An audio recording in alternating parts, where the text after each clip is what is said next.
എല്ലാ പദവികളും തരുന്നത് ജനങ്ങളാണല്ലോ. ആൾക്കൂട്ടം തന്നെയാണ് ഈ പദവികളിലേക്കൊക്കെ നമ്മളെ തിരഞ്ഞെടുക്കുന്നതും ജനങ്ങളെ കാണാൻ വേണ്ടി രംഗത്തിറങ്ങുന്നത്. തീർച്ചയായിട്ടും വടകരയിൽ വലിയൊരു ജനസഞ്ചയമാണ് ആ തെരഞ്ഞെടുപ്പ് നയിച്ചത്.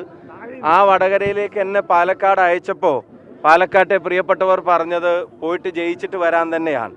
അപ്പോൾ പാലക്കാട് നൽകിയ സ്നേഹവും വടകരയിൽ ജനങ്ങളോട് സംസാരിക്കുമ്പോൾ അതെല്ലാം തീർച്ചയായിട്ടും അവിടെയും അതെല്ലാം ഒരു ഘടകമായിട്ടുണ്ട് തന്നെയാണ് അവരെല്ലാവരും പറഞ്ഞത്. വടകരയിലെ തെരഞ്ഞെടുപ്പ് മത്സരിച്ചത് ഞാനാണെങ്കിലും നയിച്ചത് ഞാനല്ല, വടകരയിലെ ജനങ്ങൾ നയിച്ച തെരഞ്ഞെടുപ്പാണ്. വടകരയിലെ ജനങ്ങളുടെ രാഷ്ട്രീയ വിജയമാണ് അവിടെ ഉണ്ടായത്. പാലക്കാട് പല സ്ഥാനാർത്ഥികളുടെ പേരും കേൾക്കുന്നുണ്ട്. താങ്കൾ രാഹുലിന് വേണ്ടിയിട്ട് കാര്യമായി വാദിക്കുന്നു, പക്ഷേ രമേശ് പിഷാരടിയുടെ പേര് വരെ ഇപ്പോൾ പറഞ്ഞു കേൾക്കുന്നുണ്ട്. എന്തെങ്കിലും ചർച്ചയായിട്ട് അത്തരം ചർച്ചകളൊന്നും, സ്ഥാനാർത്ഥി നിർണയത്തെ സംബന്ധിച്ചുള്ള ഒഫീഷ്യൽ ബോഡികളുടെ ചർച്ചകളൊന്നും ഇതുവരെ ആരംഭിച്ചിട്ടില്ല.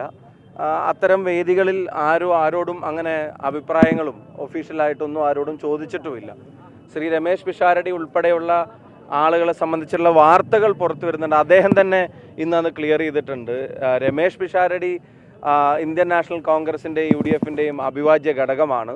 അദ്ദേഹം നിയമസഭയിലോ അതിനും ശേഷമുള്ള പദവികളിലൊക്കെ ഉണ്ടായി കാണാൻ തന്നെയാണ് ഞങ്ങൾ ആഗ്രഹിക്കുന്നത്. പക്ഷേ ഈ തെരഞ്ഞെടുപ്പിൽ മത്സരിക്കാൻ താല്പര്യമില്ല എന്നുള്ളതും തെരഞ്ഞെടുപ്പിൻ്റെ പ്രവർത്തനങ്ങളിൽ സജീവമായിട്ടുണ്ടാകുമെന്നുള്ളതും അദ്ദേഹം പറഞ്ഞിട്ടുണ്ട്.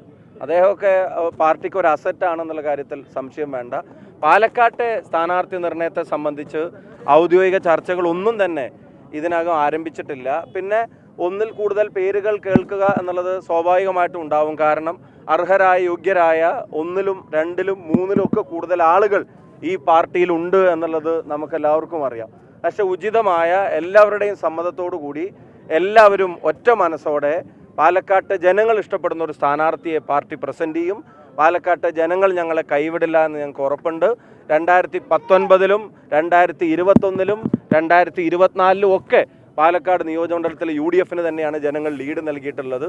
അത് അസംബ്ലി പാർലമെൻറ്റ് വ്യത്യാസങ്ങളില്ലാതെ ഞങ്ങൾക്ക് ലീഡ് നൽകിക്കൊണ്ടിരിക്കുകയാണ്. അത് ജനങ്ങളുടെ പാലക്കാട്ടെ ജനങ്ങളുടെ ഒരു ക്രെഡൻഷ്യൽസാണ്. അത് തീർച്ചയായിട്ടും ഞങ്ങളുടെ കൂടെ ഉണ്ടായിരിക്കും. അവരാഗ്രഹിക്കുന്ന തരത്തിൽ ജനങ്ങൾക്കൊപ്പം നിൽക്കുന്ന ഒരു സ്ഥാനാർത്ഥിയെ ഞങ്ങൾ കൊടുക്കും. അതുമാത്രമല്ല, ലഭിക്കുന്ന അവസരത്തിൽ ഈ ജനതയ്ക്കും ഈ നാടിനും വേണ്ടി ശബ്ദിക്കും. ഒപ്പം കേരളത്തിൽ പ്രതിപക്ഷത്തിരിക്കുന്നു എന്നതുകൊണ്ട് തന്നെ ജനങ്ങളുടെ വിഷയങ്ങൾ രണ്ട് ഭരണകൂടങ്ങളും ജനങ്ങളെ വേട്ടയാടുമ്പോൾ ആ വിഷയങ്ങൾ കൃത്യമായി അവതരിപ്പിക്കാൻ കഴിയാവുന്ന ഒരാൾ തന്നെയായിരിക്കും പാലക്കാട് വരിക എന്നുള്ളതാണ് ഞങ്ങളെല്ലാവരും പ്രതീക്ഷിക്കുന്നത്.